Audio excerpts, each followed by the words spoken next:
moms, welcome back to my kitchen table and to my channel Home and Arrows.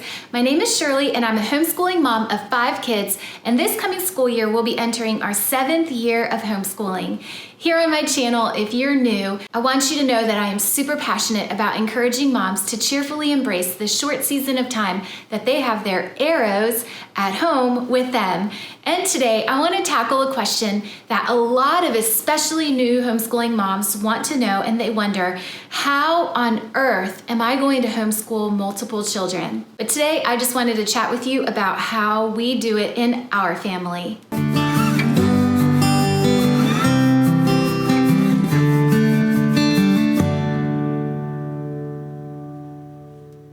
Okay, so right now we are in the month of August, and this is the time of year where I usually begin to really gear up for the upcoming school year. These last few weeks before school begins for us, even though we do homeschool year round, I like to take some time to go through our homeschool cabinet, clear out old curriculum and just a bunch of the clutter that tends to build up throughout a school year. I like to go through that, get rid of the old and bring in the new. I like to go through and organize all of the new curriculum that's come in. I will typically order new curriculum around July. And one of the main things that I like to do and accomplish this month before we start out our new school year is to make our new and fresh homeschool schedule/routine. I like to base it off of what worked and what didn't work for us in the year before. And as my kids get older and some of their school load and responsibilities change, for example, my oldest is entering 7th grade and she'll be entering the Challenge A program with classical conversations. So things like that I have to take into an account for a new school year and kind of reassess and reevaluate and redo our homeschool schedule. I do prefer to call it a routine more than a schedule because it's really more about the order of how we go about our days than it is necessarily keeping up with a time on the clock. And so this schedule is what I want to share with you today, because once you see it, you'll be able to understand how exactly it is that I break my day down and make sure that I am covering all of the kids' schoolwork and all of their curriculum in any given day. Now, before I jump in and share our schedule with you, I want to share with you just a couple of things. I think it's important to know that teaching multiple children who are at different grade levels isn't anything new.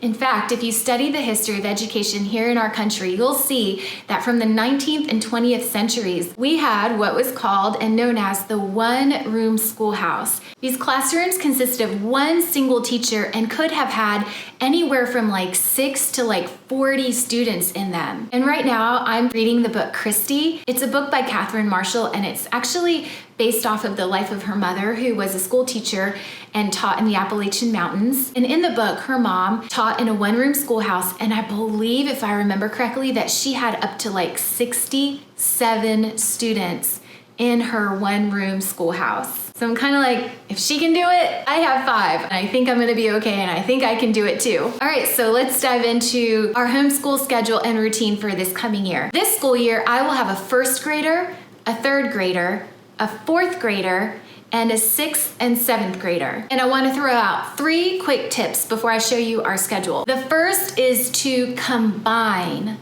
subjects that can easily be taught to all grade levels. When I show you my schedule, you'll see that we begin our day for about an hour around the kitchen table, all of us together, all grades, all kids, and we cover subjects like history, science, Bible, art, music, geography. These are subjects that can be combined. I like to teach to my older kids, and the younger ones, you would not believe how much they absorb. And on the same note of combining, it's also an okay thing to combine 2 kids that have similar abilities in a subject. For example, my 2 oldest daughters are only 11 months apart, and especially in their younger years, I would pair them together when I was teaching things like language arts. And right now, I have a 4th grader and a 3rd grader who kind of have the same ability when it comes to reading and also language arts.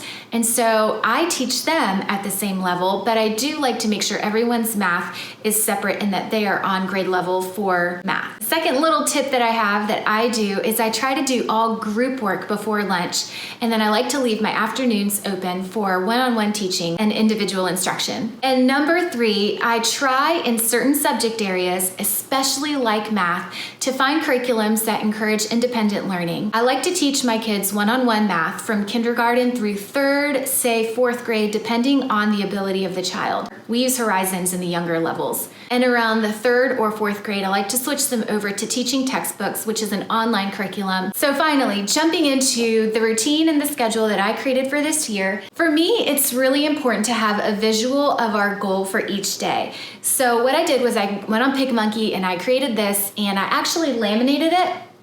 But I felt like you guys wouldn't be able to see this shiny version because of my light. So I printed just a copy like this that I'm hoping you can see.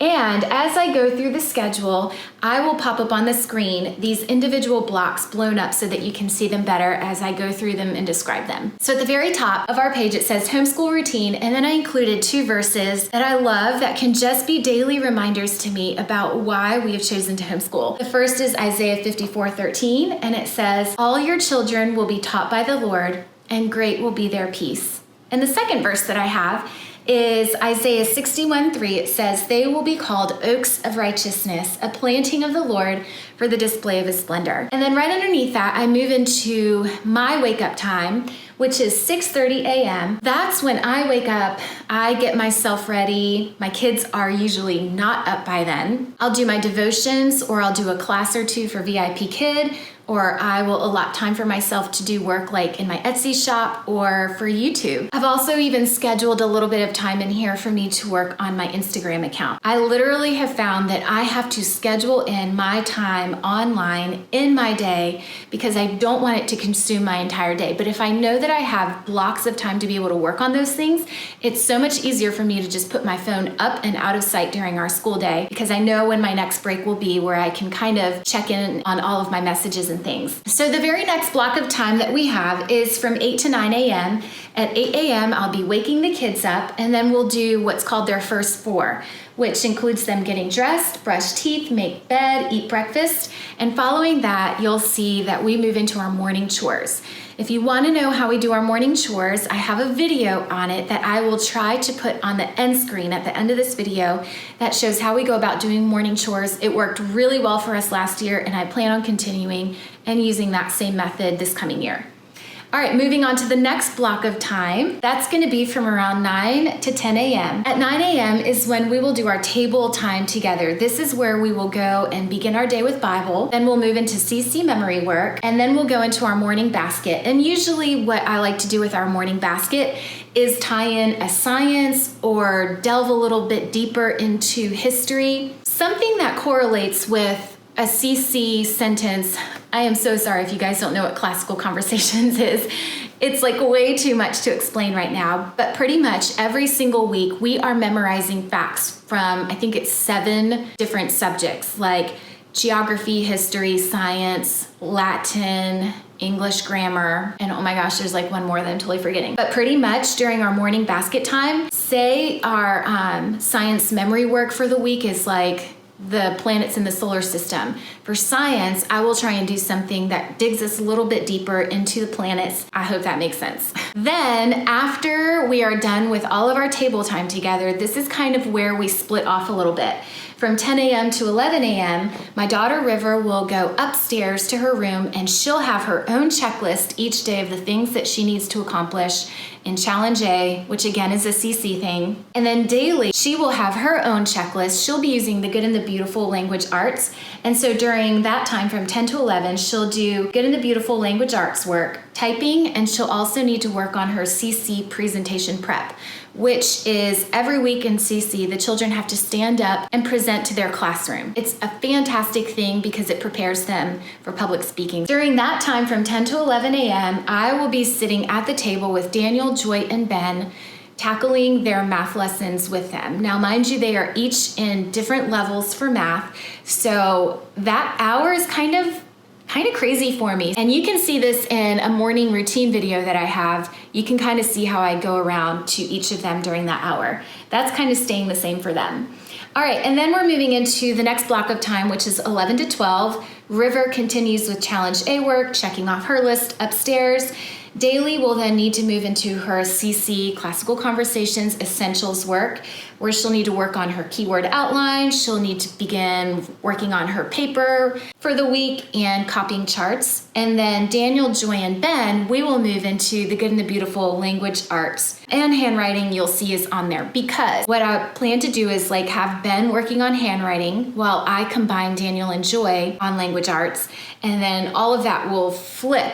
Then Daniel and Joy will work on handwriting while I work with Ben on his language arts. Then we break at 12 o'clock for lunch from 12 to 1. We'll have lunch, and then the kids will all have free time. And then this is where I've given myself another block hour to maybe get some work done, check my phone messages, email, Etsy, YouTube, all the things. And then we go from 1 to 3 o'clock. 1 to 2, River continues on with all of her Challenge A work. Then I will take time to do Daniel's CC Essentials work with him, and I will check Daily's work from that day. So I'll kind of get Daniel started on writing his charts and on working on his paper. And then while he's doing that work, then I will go through Daily's work that she accomplished during the day and just kind of check it all and make sure that she completed it. By 1 o'clock, well, actually by 12, you'll see that Joy and Ben, my first grader and my third grader, will be completely done with school by that point. So now my afternoon is spent with my fourth grader, Daniel, working independently and one-on-one with him, with my sixth grader, Daily, checking to make sure that she completed all of her independent work for the day. And then from 2 to 3, I've allotted that time with River to go over any challenge work that she might have questions about, to, again, just kind of inspect what I expect, make sure she's getting all of her work done. For the other kids, the other 4, they should be done with school by then. And so from 2 to 3, they need to do quiet time. They're able to read or rest, whatever, it just has to be done on their beds. If River doesn't really need me, then I will again use that time to get whatever work done that I need to personally get done. All right, moms, I know that that was like a lot to take in, and I want you to know that I do plan, after we've been kind of in our rhythm for about a month, that probably the end of September, I will go ahead and film kind of a vlog or morning in the life of our family kind of going through our homeschool routine. All right, moms, I know it was a lot, but thanks so much for pulling up with me today at my kitchen table and hanging out with me. And just know that I typically upload once a week, but tomorrow I actually have a little bonus video coming your way. So I hope you'll come back and see me tomorrow. All right, moms, until next time, bye.